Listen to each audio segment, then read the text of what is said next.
नमस्कार साथियों, इस वक्त हम मौजूद हैं देवबंद स्वास्थ्य केंद्र पर। ये पहले तो सबसे पहले नाम जानना चाहूँगा, नाम क्या है आपका? मेरा नाम दीपक बौद्ध, भीम आर्मी युवा मोर्चा मंडल अध्यक्ष।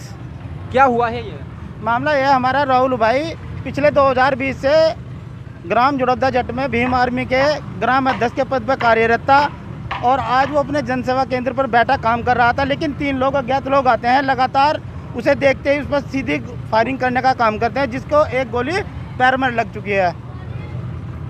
तो अभी कैसी गंभीर स्थिति है? अभी गंभीर स्थिति है, यहाँ से सहारनपुर के लिए रेफर कर दिया गया है। और बड़ी बात तो यह है, ये योगी सरकार, मोदी सरकार कहती है कि हमने गुंडागर्दी खत्म कर दिया है, यहाँ पर भ्रष्टाचार खत्म कर दिया है, लेकिन आज मंत्री के गांव में ही गोलियां चल रही है। आप देखिए, मंत्री जो यहाँ का 2 बार विधायक रह चुका है और इस बार मंत्री भी है ब्रजेश, उसी के गाँव में उसी के बच्चों के ऊपर आज गोलियाँ चली है, तो कहाँ से सेव हुआ? ये आम जनता कैसे सेव हो जाएगी?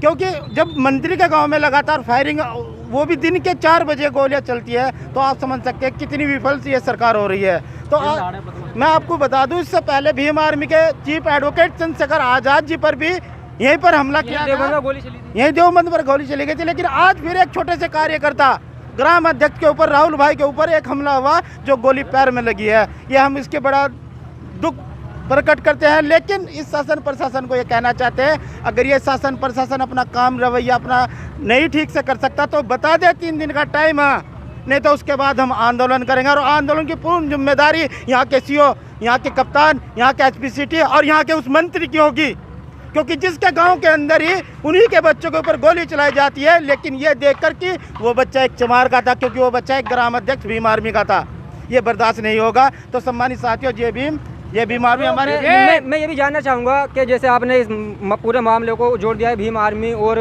इस दलित समाज से, ठीक है, तो आला अधिकारी जो हैं आपके, उनके संज्ञान में गया मामला? आला अधिकारियों के संज्ञान में मामला पहुंचा है और आला अधिकारी यहाँ पहुंचे भी हैं, लेकिन आए दिन जिस तरह इस देश में दलितों के ऊपर उत्पीड़न हो रहा है, कहीं ना कहीं ये निंदनीय है और हम इसकी घोर निंदा करते हैं। अगर इस मामले में जल्दी से संज्ञान नहीं लिया गया तो भीम आर्मी, एकता मिशन और आज़ाद समाज पार्टी एक बड़े आंदोलन के लिए हम बाध्य होंगे और इसकी सरकार खुद जिम्मेदार होगी। अभी जैसे आप देख रहे हैं, देवबंद में ही बीते दिनों में खबरें आई थी, आज़ाद समाज पार्टी का राष्ट्रीय अध्यक्ष हैं, ठीक है, उन पर गोली चलने की भी घटना सामने आई थी और आज फिर से गोली वाला ही घटनाक्रम हो गया। लॉ एंड ऑर्डर की स्थिति को कैसे देखते हैं? लॉ एंड ऑर्डर की स्थिति बिल्कुल फेलियर। मैं देश के मुखिया तो कहते हैं कि गुंडाराज समाप्त कर दिया। कहाँ गुंडाराज समाप्त हुआ? अभी हमारे राष्ट्रीय अध्यक्ष पर गोली चली, उसके बाद ये दूसरी घटना देवबंद के ही अंदर मंत्री जी के गांव में घट गई, तो कौन सुरक्षित है? जब मंत्री जी के गांव में ही लोग सुरक्षित नहीं है तो कहाँ सुरक्षित होंगे? अपने घरों में। ये सरकार बिल्कुल फेलियर है और कहीं ना कहीं दलितों को ही टारगेट इस देश में किया जा रहा है। अभी जैसे उन भाई ने बताया मेरे को कि आप आंदोलन करने की 3 दिन का समय देके चेतावनी दे रहे हैं एक तरह से, ठीक है, तो ये आज़ाद समाज पार्टी करेगी या भीम आर्मी करेगी या कौन लोग उसको? ये आंदोलन आज़ाद समाज पार्टी भी करेगी और भीम आर्मी भी करेगी और दलित समाज जितने बहुजन समाज में सभी हैं, सभी आंदोलन के लिए हम बाध्य होंगे। मैं कोच मोनू चौधरी, मैं गुजर समाज से हूँ, गुजर समाज भी आंदोलन में शामिल होगा। आपका नाम जानना चाहूँगा? मेरा नाम अजीत सिंह बाबरा। आप भी किसी संगठन से जुड़े हुए हैं? हाँ, भीम आर्मी भारत एकता मिशन संगठन से जुड़े हुए हैं, एडवोकेट चंद्रशेखर आजाद जी के साथ में। देखिए, ये सरकार बिल्कुल विफल है। कानून अभी मैं जानना चाहूँगा, आप निवासी कहाँ के हैं? मैं ग्राम वास्तम का निवासी हूँ। ग्राम वास्तम का ये घटनाक्रम जो आज का है, पूरा गोली प्रकरण, क्या हुआ था असल में? देखिए, ये लड़का हमारा ग्राम अध्यक्ष है भीम आर्मी भारत एकता मिशन का।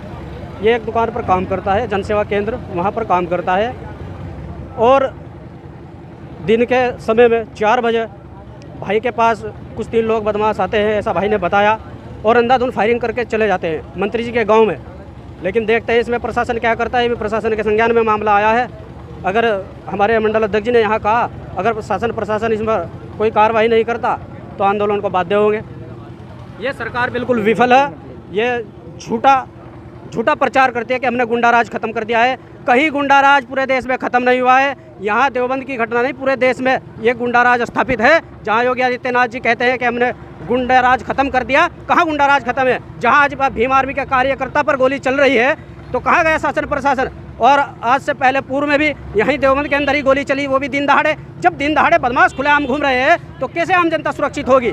जो जनता का प्रतिनिधित्व करते हैं, जब वे सुरक्षित नहीं है तो आम जनता कैसे प्रदेश की सुरक्षित होगी? ये हमारा सवाल है योगी आदित्यनाथ की सरकार से, जो वे ढोल पीटते हैं कि हम सुरक्षा मुहैया करा रहे हैं और गुंडा राज खत्म कर रहे हैं। खुलेआम गुंडे घूम रहे हैं इस देश में। अभी आनंद में गोली चल गई तो ये डिसबैलेंस कैसे हो गया? मीडिया प्रभारी का मैं बहुत धन्यवाद करता हूं। सर, मेरा नाम रमेश राज गौतम है। मैं जिला प्रभारी विधानसभा सचिव हूं। सर देखिए, अभी कुछ दिन पहले हमारे जो राष्ट्रीय चीफ हैं भाई चंद्रशेखर आज़ाद, उन्हीं पर भी देवबंद के अंदर गोली चली थी।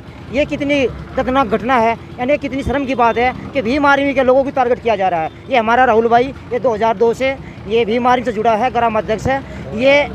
और हम ये देखना चाहते हैं, इस सरकार को कहना चाहते हैं, गूंगी बहरी सरकार को, क्योंकि अब समय आ गया। अगर इन्होंने 3 दिन के अंदर उन कातिलों को नहीं अरेस्ट किया गया तो 3 दिन के अंदर हम उनको अल्टीमेटम देते हैं। यहाँ पर बहुत बड़ा आंदोलन होगा, बहुत बड़ा आंदोलन करो होगा। जैसे आप सारे लोग आंदोलन की चेतावनी दे रहे हैं, एक भाई और है हमारे साथ, आपका नाम जानना चाहूँगा। सरदार मोहन सिंह। आप किस लिए आए हैं यहाँ पे? भाई की पीड़ा को समझते, जब पता चला कि इसको गोली लगी तो आए हैं। मैं भाई के लिए आए हैं। आपने सुना है घटनाक्रम क्या है? घटनाक्रम सुना है कि इसको गोली मार दी गई है कुछ व्यक्तियों के द्वारा। अच्छा, अभी जैसे मैंने एक भाई से और सवाल किया था, लॉ एंड ऑर्डर की स्थिति उत्तर प्रदेश में अभी जैसे बीते दिनों में खबरें आई थी, आज़ाद समाज पार्टी के जो राष्ट्रीय अध्यक्ष हैं चंद्रशेखर आज़ाद जी, उन पर भी यही गोली प्रकरण पूरा हाईलाइट हुआ मीडिया में। फिर से देवबंद में गोली चलना और मंत्री महोदय जो अभी हाल में वर्तमान में मंत्री जी हैं, उनके गांव में गोली चलना, लॉ एंड ऑर्डर की स्थिति को कैसे देखते हैं? लॉ एंड ऑर्डर की स्थिति तो आप सभी भली बात ही जानते हो कि यहाँ पर 2 बार वार होना, एक लॉ एंड ऑर्डर के तार होना है लॉ एंड ऑर्डर का। लोग हम जानते हैं, जब योगी सरकार कहते हैं कि हमने यहाँ पर भयमुक्त सरकार लेके आए हैं, यहाँ पर किसी कोई गुंडागर्दी नहीं है, कोई बदमाशी नहीं है। जब कोई गुंडागर्दी नहीं है, ये भयमुक्त सरकार है, तो यहाँ पर ये कैसा गुंडा राज चल रहा है? क्यों दिन दहाड़े गोली चल रही है? एक राष्ट्रीय अध्यक्ष प्लस जो क्या भीम आर्मी से ही नफरत करते हैं लोग? मैं पूछना चाहता हूँ योगी सरकार से, जितनी भी गोलीबारी हो रही है क्या भीम आर्मी वालों के ऊपर हो रही है?